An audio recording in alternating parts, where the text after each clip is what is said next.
Afternoon. It is 2 p.m. and time to start the meeting.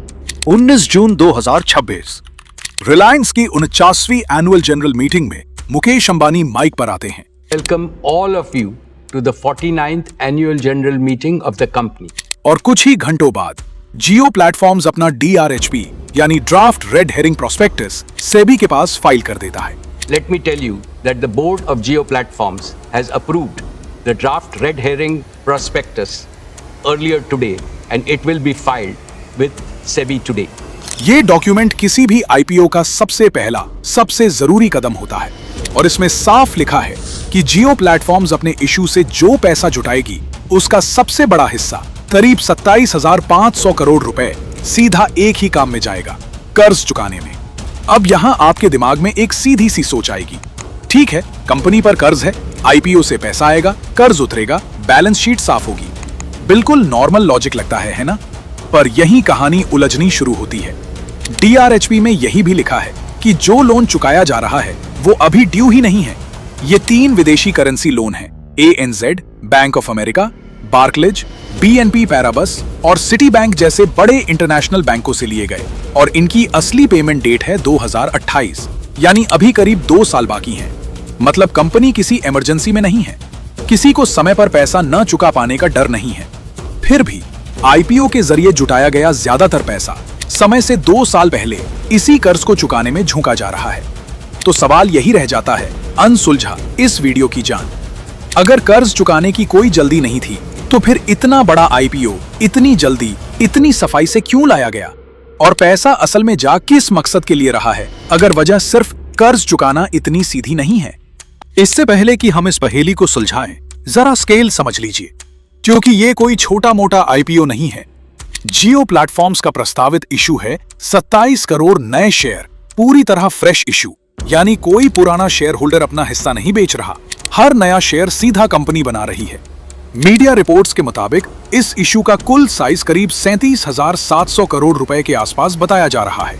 हालांकि असली price book building process के बाद ही तय होगा, इसलिए अभी इसे अनुमान ही मानिए, फाइनल नंबर नहीं। वैल्यूएशन को लेकर भी थोड़ी अनिश्चितता है और इसे साफ बता देना जरूरी है। शुरुआती रिपोर्ट्स में 130 से 180 बिलियन डॉलर तक की रेंज बताई गई थी, यानी करीब 11 से 15 लाख करोड़ रुपए। पर हाल की कुछ रिपोर्ट्स DRHP फाइलिंग के करीब इसे लगभग 9.5 लाख करोड़ रुपए के आसपास बता रही हैं। मतलब समय के साथ वैल्यूएशन का अनुमान काफी नीचे भी आया है। ये कोई कंफर्म्ड फाइनल नंबर नहीं, प्राइस बैंड आने पर ही असली तस्वीर साफ होगी।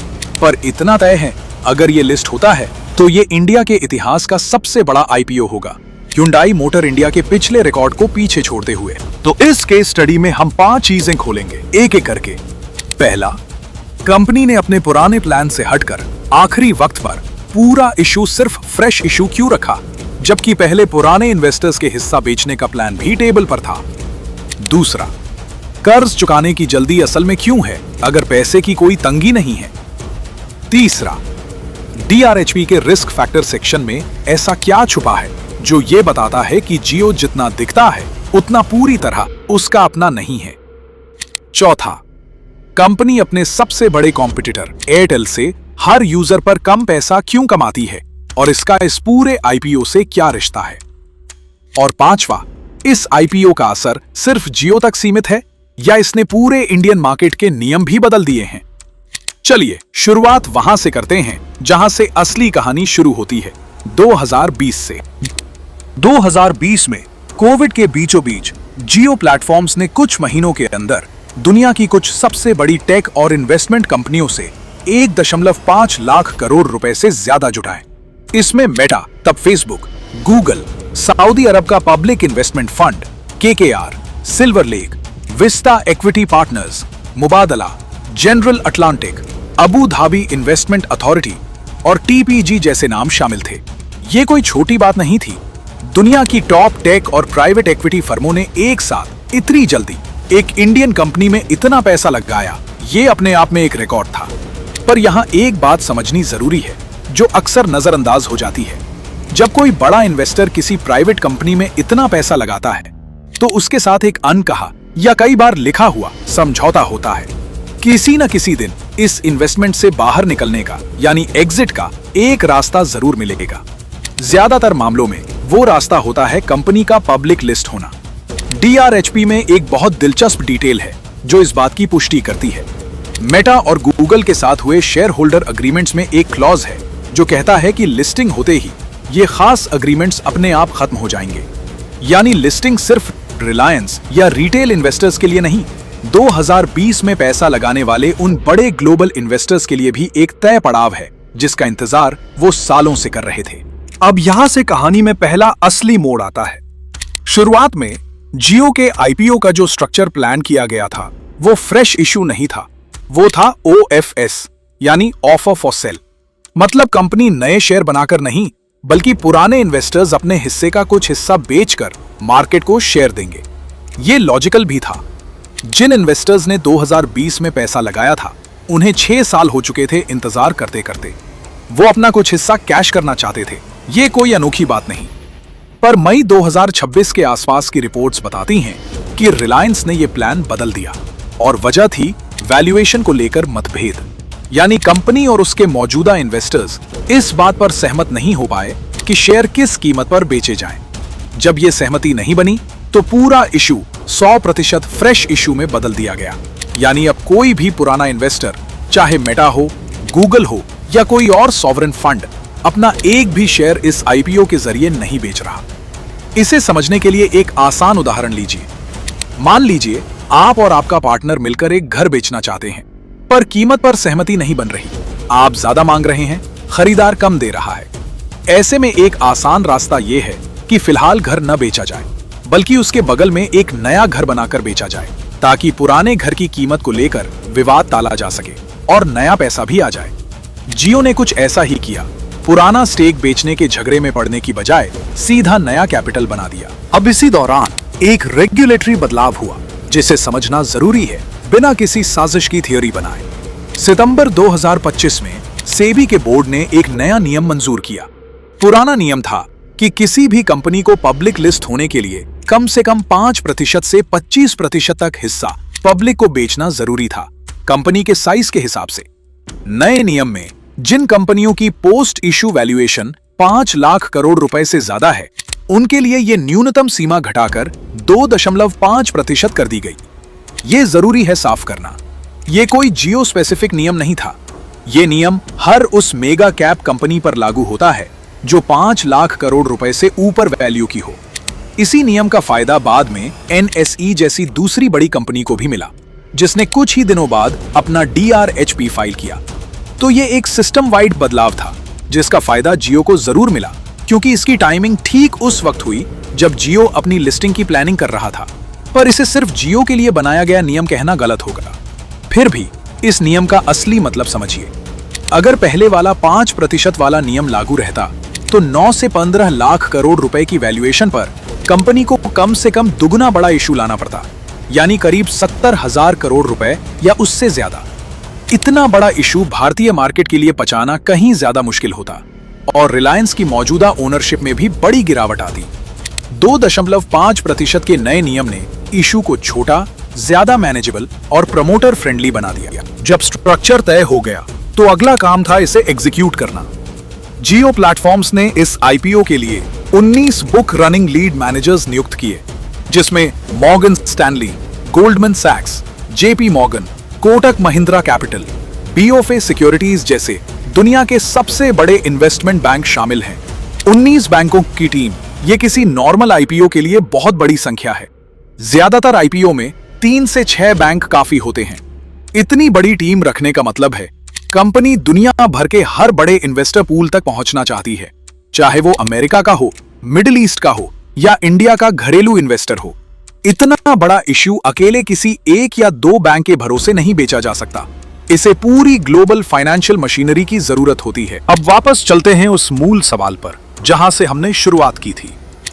DRHP के मुताबिक मार्च 2026 तक जियो प्लेटफॉर्म्स का नेट डेट था करीब 27,579 करोड़ रुपए, जो मार्च 2025 के 45,273 करोड़ रुपए और मार्च 2024 के 48,440 करोड़ रुपए से पहले ही काफी कम हो चुका था। मतलब कंपनी वैसे भी अपने कर्ज को धीरे धीरे घटा रही थी अपनी कमाई से। अब इसी बचे हुए कर्ज में से 3 बड़े विदेशी करेंसी लोन जो डॉलर और येन में लिए गए थे, कुल मिलाकर करीब 30,000 करोड़ रुपए के आसपास, इन्हें ANZ, bank of America, Barclays, BNP पैराबस और सिटी बैंक जैसे इंटरनेशनल बैंकों से लिया गया था और ये सभी 2028 में चुकाने थे। DRHP साफ कहता है कि IPO से जुटाए 27,500 करोड़ रुपए तक इन्हीं लोन को पूरा या आंशिक रूप से समय से पहले चुकाने में लगाए जाएंगे। यहां तर्क को ध्यान से समझिए। जब कोई कंपनी विदेशी करेंसी में लोन लेती है तो उस पर एक अतिरिक्त रिस्क होता है, करेंसी रिस्क। अगर रुपया कमजोर होता है डॉलर या येन के मुकाबले तो उसी लोन को चुकाने की असली लागत रुपए में बढ़ जाती है, भले ब्याज दर वही रहे। जो कंपनी अभी पब्लिक होने जा रही है, अभी दुनिया भर के इन्वेस्टर्स की नजरों के सामने आ रही है, वो इस तरह के करेंसी और रीफाइनेंसिंग रिस्क को अपनी बैलेंस शीट पर लटका हुआ नहीं रखना चाहती। एक साफ, कम कर्ज वाली बैलेंस शीट लिस्टिंग के वक्त निवेशकों को कहीं ज्यादा भरोसा देती है, बजाय इसके कि 2 साल बाद अचानक एक बड़ा फॉरेन करेंसी रीपेमेंट सामने आए। तो असली वजह सिर्फ कर्ज बहुत ज्यादा है इसलिए चुकाना है नहीं थी। असली वजह थी लिस्टिंग से पहले बैलेंस शीट को इतना साफ बना देना कि कोई भी इन्वेस्टर, चाहे वो छोटा रिटेल इन्वेस्टर हो या कोई बड़ा ग्लोबल फंड, कंपनी की फाइनेंशियल सेहत पर सवाल ना उठा सके। यहां ब्याज दर पर लोन कितना सस्ता या महंगा था, इसका सटीक आंकड़ा अलग अलग रिपोर्ट्स में अलग बताया गया है, इसलिए उसे यहां कंफर्म नहीं माना जा सकता। पर मूल तर्क यानी करेंसी रिस्क और लिस्टिंग पूर्व बैलेंस शीट क्लीनअप DRHP के डिस्क्लोजर से पूरी तरह मेल खाता है। बातें हैं उस हिस्से पर जो हर IPO डॉक्यूमेंट में होता है पर जिसे बहुत कम लोग ध्यान से पढ़ते हैं, रिस्क फैक्टर सेक्शन। DRHP में साफ लिखा है कि जियो नाम का ट्रेडमार्क जियो प्लेटफॉर्म्स का अपना नहीं है, इसका मालिक है प्रमोटर यानी रिलायंस इंडस्ट्रीज लिमिटेड। और यही जियो नाम रिलायंस ग्रुप की दूसरी कंपनियों में भी इस्तेमाल होता है, जैसे जियो मार्ट, अजियो, जियो फाइनेंशियल सर्विसेज और जियो हॉटस्टार। कंपनी ने खुद माना है कि उसका इन दूसरी कंपनियों पर इस्तेमाल हो रहे जियो नाम पर कोई कंट्रोल नहीं है और अगर किसी दूसरी जियो ब्रांडेड कंपनी में कोई विवाद या नेगेटिव खबर आती है तो उसका असर जियो प्लेटफॉर्म्स की खुद की साख पर भी पड़ सकता है। इसे एक उदाहरण से समझिए। मान लीजिए आपका एक बहुत मशहूर सरनेम है और वो सरनेम आपके 5 अलग अलग भाई बहन इस्तेमाल करते हैं अलग अलग बिजनेस में। अगर उनमें से किसी एक का बिजनेस किसी विवाद में फंसता है तो लोग उसी सरनेम को देखकर आप पर भी शक करने लगेंगे, भले आपका उस बिजनेस से कोई सीधा लेना देना ना हो। जियो प्लेटफॉर्म्स के साथ भी कुछ ऐसा ही रिस्क है। नाम साझा है पर कंट्रोल अलग अलग है। इसके अलावा कंपनी के इंफ्रास्ट्रक्चर की बात करें तो 2019 से 2020 में जियो ने अपने करीब 1,35,000 टेलीकॉम टावरों का एक बड़ा हिस्सा कनाडा की कंपनी ब्रूकफील्ड इंफ्रास्ट्रक्चर को बेच दिया था, एक डील के तहत जिसमें ब्रूकफील्ड और उसके पार्टनर्स ने करीब $3.4 बिलियन का इक्विटी इन्वेस्टमेंट किया। इस डील के बाद जियो अब इन टावरों का मालिक नहीं है, बल्कि इन्हें एक 30 साल के मास्टर सर्विस एग्रीमेंट के तहत किराए पर इस्तेमाल करता है बतौर एंकर टेनेंट। अब यहां सोचना जरूरी है, टावर बेचना, वो भी अपने नेटवर्क की जान माने जाने वाला इंफ्रास्ट्रक्चर, ये फैसला अजीब क्यों नहीं बल्कि समझदारी भरा क्यों माना जाता है? टेलीकॉम बिजनेस दुनिया भर में एक जाना पहचाना पैटर्न फॉलो करता है जिसे टावर मोनेटाइजेशन कहा जाता है। अमेरिका में AT&T और वेरिजॉन जैसी कंपनियां और खुद इंडिया में भारती एयरटेल भी अपने टावर इंफ्रास्ट्रक्चर को अलग कंपनियों में डालती रही हैं या बेचती रही हैं ताकि भारी भरकम फिजिकल एसेट्स उनकी अपनी बैलेंस शीट पर बोझ ना बने। इसके पीछे लॉजिक ये है, टावर बनाना और मेंटेन करना बेहद कैपिटल इंटेंसिव काम है, यानी इसमें भारी निवेश चाहिए पर इससे मिलने वाला रिटर्न धीमा और सीमित होता है। जबकि टेलीकॉम कंपनी की असली ताकत होती है उसका नेटवर्क सॉफ्टवेयर, उसका सब्सक्राइबर बेस, उसकी सर्विस लेयर। तो कई कंपनियां भारी फिजिकल एसेट्स को अलग करके सिर्फ उनके रेंट पर काम चलाती हैं ताकि उनकी अपनी बैलेंस शीट हल्की और उनका फोकस टेक्नोलॉजी और सर्विस पर ज्यादा साफ दिखे। ये कोई निश्चित प्रूफ नहीं है कि इस स्ट्रक्चर की वजह से मार्केट अपने आप ऊंची वैल्यूएशन देता है, ये बहस का विषय है।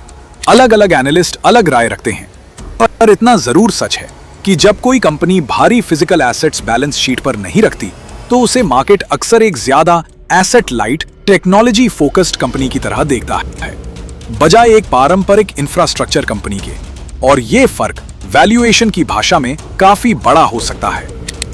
अब एक ऐसा असर जो इस आईपीओ का ओरिजिनल मकसद नहीं था, पर जो अपने आप हो गया।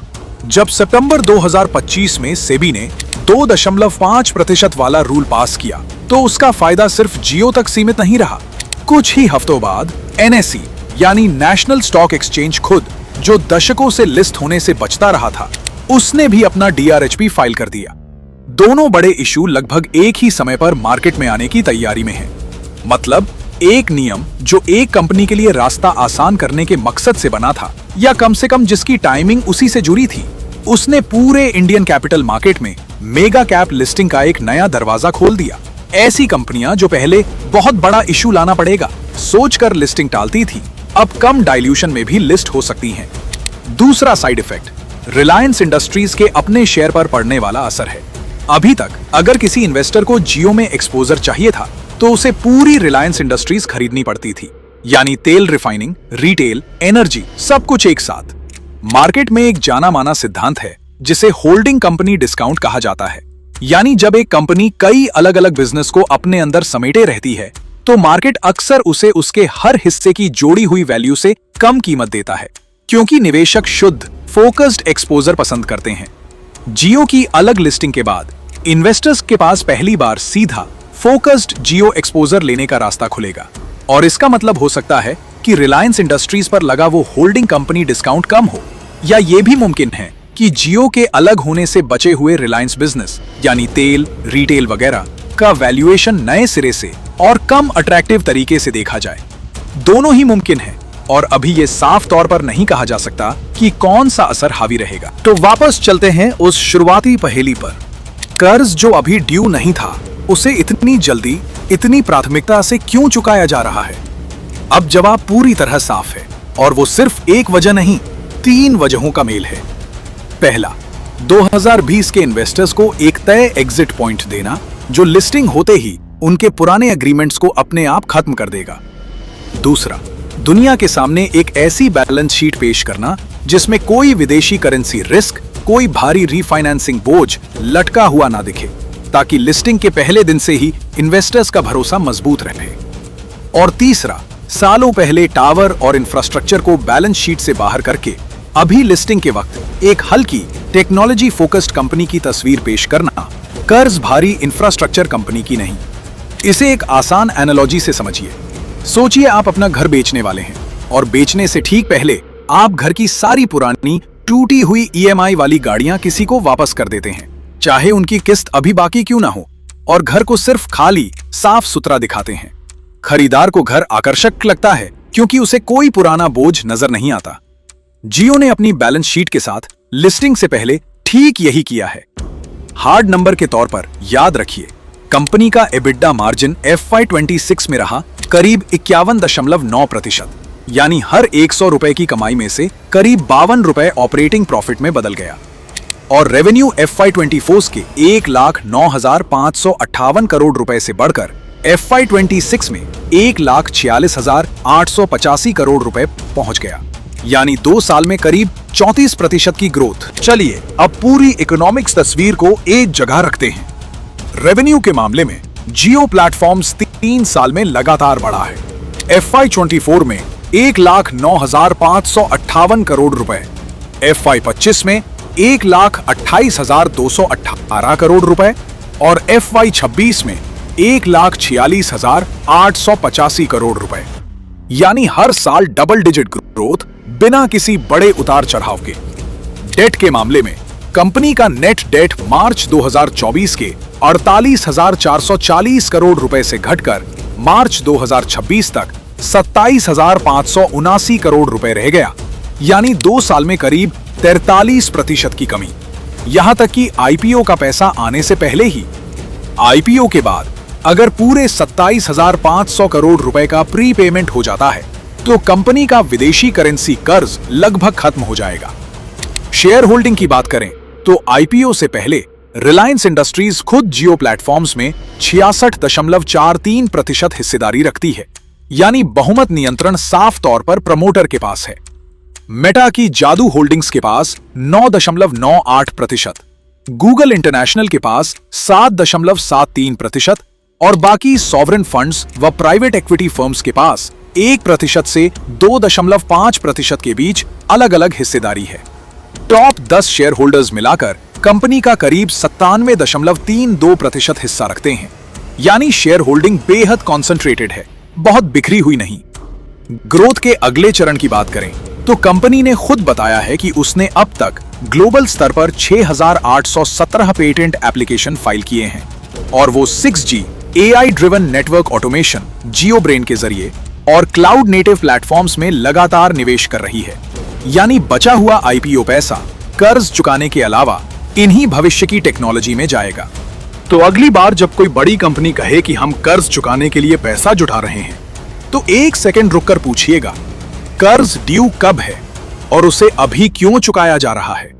कई बार कर्ज चुकाना सिर्फ हिसाब किताब नहीं होता, वो एक कहानी होती है जो दुनिया को सुनाई जा रही होती है, ठीक उस वक्त जब दुनिया सबसे ज्यादा ध्यान से सुन रही हो। जियो का IPO अभी सिर्फ DRHP स्टेज पर है। प्राइस बैंड, लिस्टिंग डेट, ये सब आना अभी बाकी है, पर इतना तय है, जब भी ये लिस्ट होगा, ये सिर्फ एक कंपनी की लिस्टिंग नहीं होगी, बल्कि ये टेस्ट होगा कि क्या इंडिया की सबसे बड़ी प्राइवेट कंपनी का सबसे बड़ा हिस्सा आम निवेशकों के भरोसे पर उतना ही खरा उतरता है जितना उसकी बैलेंस शीट कागज पर दिखाने की कोशिश कर रही है।